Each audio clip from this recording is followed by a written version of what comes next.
आइए जानते हैं झारखंड की 25 फटाफट बड़ी खबरों को केवल 5 मिनट में। उससे पहले वीडियो को लाइक करके चैनल को सब्सक्राइब जरूर कर दें।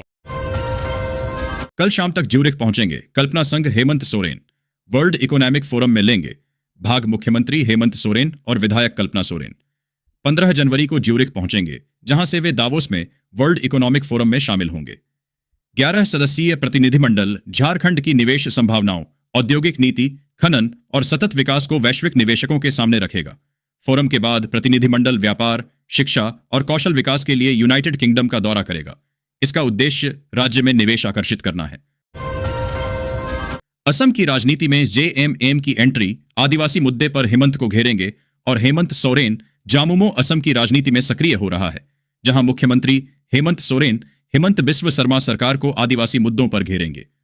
यह कदम 2024 झारखंड चुनाव में हेमंत की सक्रियता का जवाब माना जा रहा है। मकर संक्रांति के बाद एक उच्च स्तरीय प्रतिनिधिमंडल असम जाकर आदिवासियों की स्थिति का आकलन करेगा। झामुमो असम के आदिवासियों को अनुसूचित जनजाति का दर्जा न मिलने और उनके संवैधानिक अधिकारों से वंचित रखने के मुद्दे को राष्ट्रीय स्तर पर उठाएगा, जिससे आगामी विधानसभा चुनावों में पार्टी की भूमिका प्रभावी हो सकती है। प्रदेश अध्यक्ष बनते ही आदित्य साहू ने कह दी ऐसी बात, कार्यकर्ताओं को दी तैयार रहने की नसीहत। आदित्य साहू झारखंड भाजपा के नए प्रदेश अध्यक्ष चुने गए हैं। केंद्रीय मंत्री जुएल उरांव ने इसकी घोषणा की। साहू ने कहा कि भाजपा उनके नेतृत्व में अगली सरकार बनाएगी और बूथ स्तर के कार्यकर्ता से अध्यक्ष बनने का सफर भाजपा में ही संभव है। उन्होंने पेसा कानून को आदिवासियों के साथ धोखा बताया और घुसपैठियों से राज्य को मुक्त करने का संकल्प लिया। बच्चे की बरामदगी के बाद राज्यसभा सदस्य महुआ माझी ने डीजीपी को किया अभिनंदन, पुलिस की कार्यशैली को सराहा। रांची के धुरवा से लापता अंश और अंशिका के सकुशल मिलने पर राज्यसभा सदस्य डॉक्टर महुआ माझी और जामुमो प्रतिनिधियों ने डीजीपी से मुलाकात की। उन्होंने झारखंड पुलिस की त्वरित कार्रवाई, संवेदनशीलता और समर्पण की सराहना करते हुए बधाई दी। पुलिस की तत्परता से परिवार को बच्चा वापस मिला, जिससे समाज में विश्वास मजबूत हुआ। प्रतिनिधिमंडल ने भविष्य में भी ऐसी प्रतिबद्धता की उम्मीद जताई। झारखंड हाई कोर्ट ने पारा शिक्षकों के पक्ष में सुनाया फैसला, समान वेतन की उम्मीद जगी।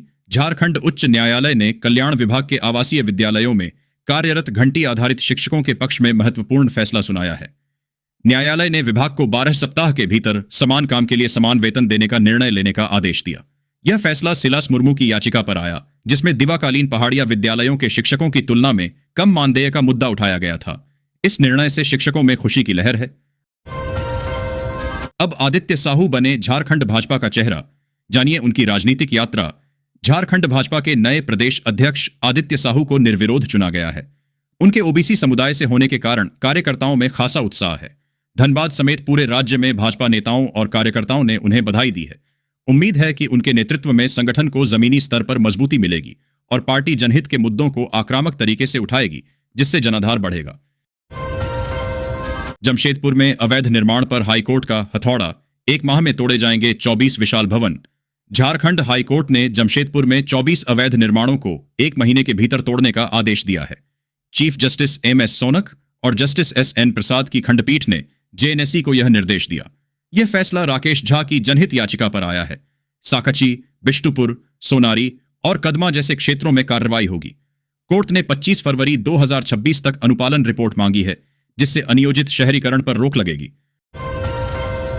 बंगाल चुनाव में नीतीश कुमार की एंट्री, एनडीए में समझौता नहीं तो 25 से 30 सीटों पर उतरेंगे।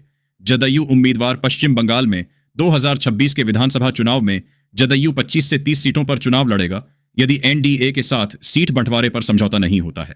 राज्य महासचिव सुभाष सिंह ने पटना में हुई बैठक के बाद यह जानकारी दी। राष्ट्रीय कार्यकारी अध्यक्ष संजय झा ने प्रदेश इकाई को जीतने योग्य सीटों और उम्मीदवारों की सूची तैयार करने का निर्देश दिया है।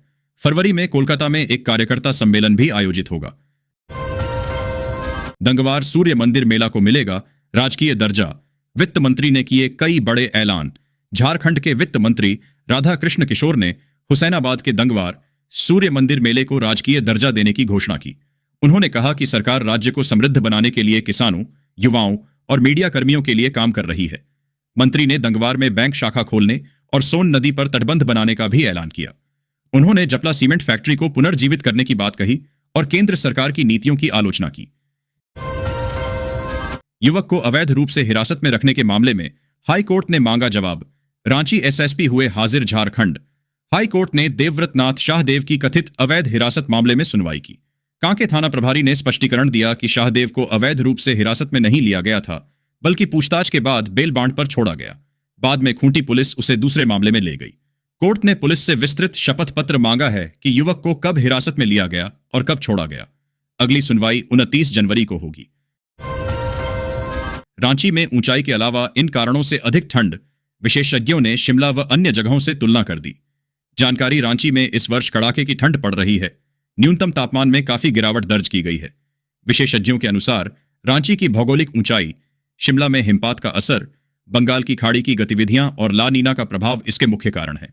पिछले 20 वर्षों में न्यूनतम तापमान में 4 से 5 डिग्री सेल्सियस की कमी आई है, जो प्रदूषण के बावजूद पुराने दिनों की याद दिलाता है। पशुपालकों के लिए बड़ी खबर, पशुपालन में ऑस्ट्रेलिया की तकनीक अपनाएगा झारखंड। दूध उत्पादन में होगी वृद्धि। झारखंड ऑस्ट्रेलिया की पशुपालन तकनीक अपनाएगा, जिससे पशुओं के नस्ल सुधार और दूध उत्पादन में वृद्धि होगी। कृषि मंत्री शिल्पी नेहा तिर्की ने ऑस्ट्रेलियाई एग्रीकल्चरल काउंसलर किरण करामिल से मुलाकात की। इस बैठक में तकनीक आदान प्रदान पर चर्चा हुई। विभाग इस तकनीक को किसानों तक पहुंचाने के लिए गंभीर है। मुख्यमंत्री हेमंत सोरेन को भी इस सकारात्मक चर्चा की जानकारी दी जाएगी और जरूरत पड़ने पर विभागीय टीम ऑस्ट्रेलिया का दौरा कर सकती है। विधवा, वृद्ध और विकलांगों को अब हर महीने मिलेगी 10,000 रुपए की पेंशन। देश में रहने वाले करोड़ों जरूरतमंद परिवारों के लिए एक बड़ी खुशखबरी सामने आई है। केंद्र सरकार ने सामाजिक सुरक्षा पेंशन योजनाओं में बड़ा बदलाव करते हुए पेंशन राशि में भारी इजाफा किया है। अब विधवा महिलाओं, बुजुर्गों और दिव्यांग नागरिकों को पहले से कहीं ज्यादा आर्थिक सहायता मिलेगी। महंगाई के इस दौर में जब रोजमर्रा की चीजों के दाम लगातार बढ़ रहे हैं, ऐसे में यह फैसला लाखों परिवारों के लिए राहत लेकर आया है। पहले कई राज्यों में ये लोग मात्र 1,000 रुपए से 2,000 रुपए तक की पेंशन पर गुजारा करते थे, लेकिन अब सरकार ने इस राशि को काफी बढ़ा दिया है। सहारा इंडिया ने सभी निवेशकों को 50,000 के दूसरे लिस्ट को जारी कर दिया है। लिस्ट में नाम चेक करें। आप सभी को बता दें कि सहारा इंडिया में जितने भी निवेशक हैं और सहारा इंडिया में पैसा अपना निवेश किए हैं, उन सभी के लिए सहारा इंडिया की तरफ से पहले किसका पैसा जिन जिन भी उपभोक्ताओं को मिल गया और जिन भी उपभोक्ताओं का अभी तक पैसा नहीं मिल रहा है, उन सभी के लिए कुछ नियम है और शर्त है जो आप सभी को पालन करते हुए चलना है। महिलाओं के लिए 7,000 रुपए हर महीने कमाने का सुनहरा मौका। ऐसे भरें आवेदन फॉर्म। देश में महिलाओं को आत्मनिर्भर बनाने के लिए सरकार और बीमा कंपनियां लगातार नए कार्यक्रम शुरू कर रही हैं। इन्हीं पहलों में एक महत्वपूर्ण नाम है बीमा सखी योजना 2026, जिसके जरिए महिलाओं को हर महीने नियमित आमदनी कमाने का अवसर मिल रहा है।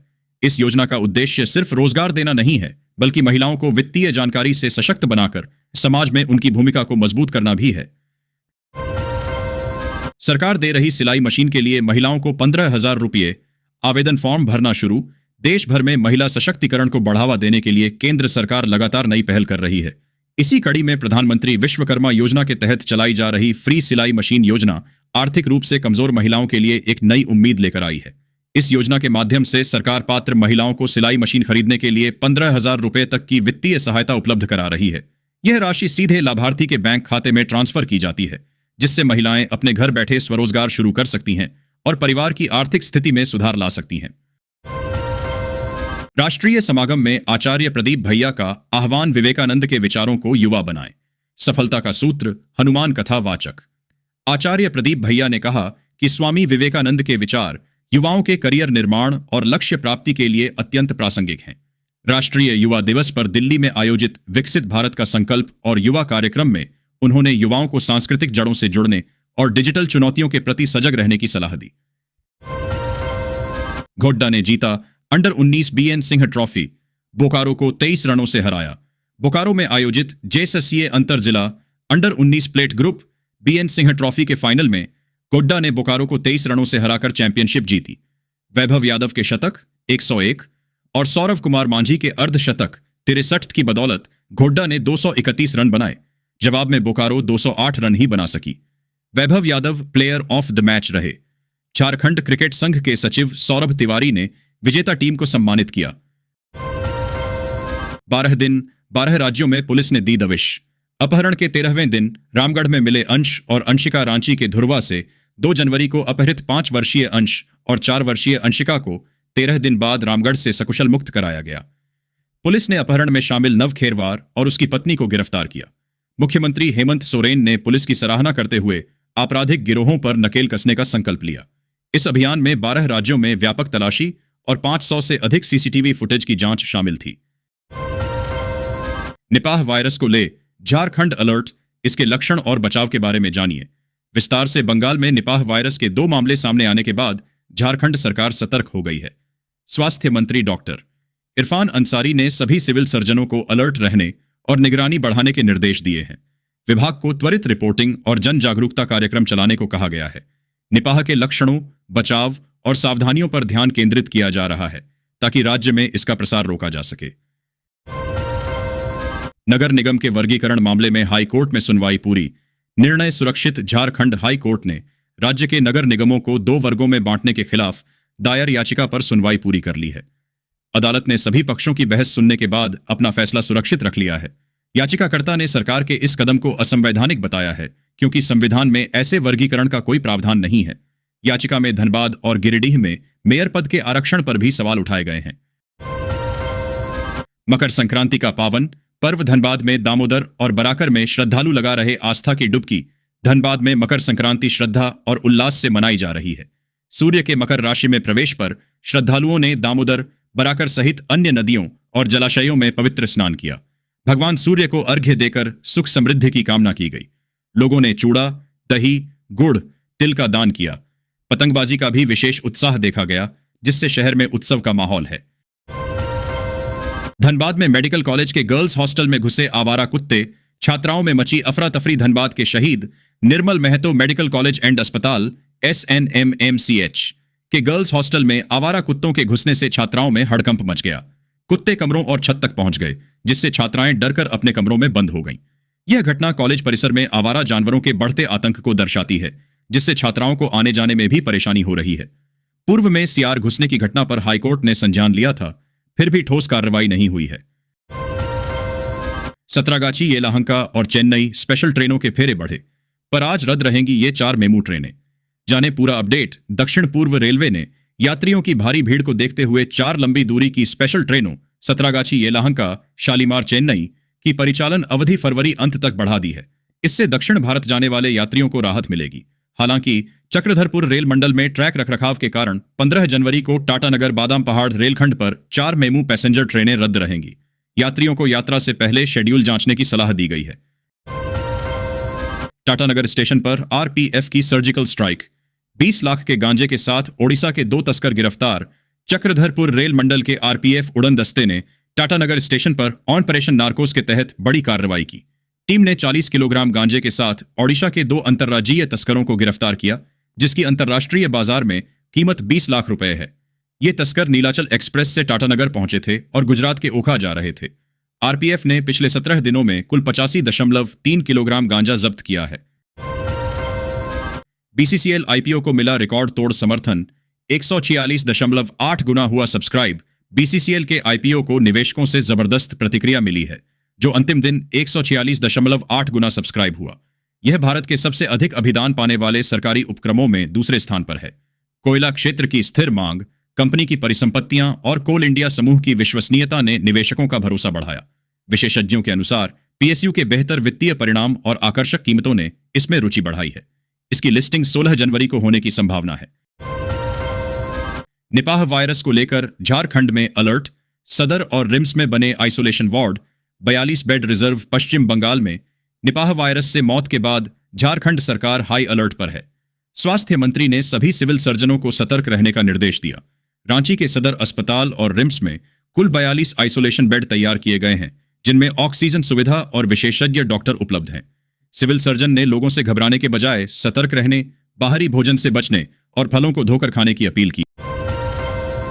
JMM ने असम के लिए उच्च स्तरीय प्रतिनिधिमंडल की घोषणा की। आदिवासियों की सांस्कृतिक सामाजिक स्थिति का करेगी अध्ययन। झारखंड मुक्ति मोर्चा JMM ने मुख्यमंत्री हेमंत सोरेन के निर्देश पर असम में आदिवासियों की सांस्कृतिक, सामाजिक और आर्थिक स्थिति का अध्ययन करने के लिए एक उच्च स्तरीय प्रतिनिधिमंडल का गठन किया है। महासचिव विनोद पांडेय ने बताया कि सांसद विजय हांसदा सहित 4 सदस्यीय टीम 10 दिनों के भीतर असम का दौरा कर अपनी रिपोर्ट अध्यक्ष हेमंत सोरेन को सौंपेगी। झारखंड विश्व आर्थिक मंच में अपनी भागीदारी को वैश्विक संवाद से बढ़कर भारत के लिए निर्णायक मोड़ मानता है। दावोस में निवेश की संभावनाएं, रणनीतिक गठबंधन और दीर्घकालिक आर्थिक दृष्टिकोण तय